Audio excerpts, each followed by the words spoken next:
மாற்றுத்திறனாளிகள் அனைவரும் மாண்புமிகு தமிழக முதல்வர் சி. ஜோசப் விஜய் அவர்களுக்கு ஒரு வேண்டுகோள்.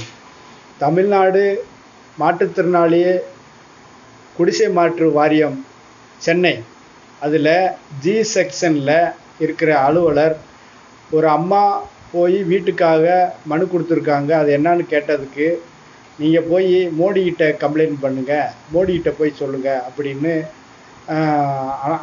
அனாவசியமாக பேசியிருக்காங்க. இதுபோல் மாற்றுத்திறனாளிகளை அவமதிக்கிறாங்க.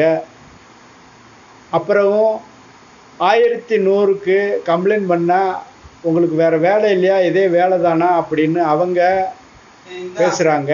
அதனால் நாங்கள் எங்கே போய் கம்ப்ளைண்ட் பண்ணுறது? அவங்களுக்கு வேறு வேலை, இதே வேலை தானே. அவங்களுக்கு அரசாங்கம் சம்பளம் கொடுக்குறது எதுக்கு தானே, எதுக்காக அவங்க எங்களை திட்டுறாங்க?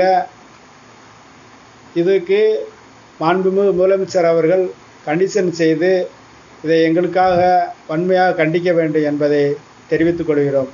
நன்றி, வணக்கம். இந்தியன் டிசபிலிட்டிஸ் ஹியூமன் ரைட்ஸ்லேருந்து எஸ்ஆர் பால் கணேசன். வணக்கம் ஐயா. இது எல்லாரும் எங்களுக்காக ஷேர் பண்ணுங்கள், மாற்றுத்திறனாளிகளுக்காக, எங்களுக்காக.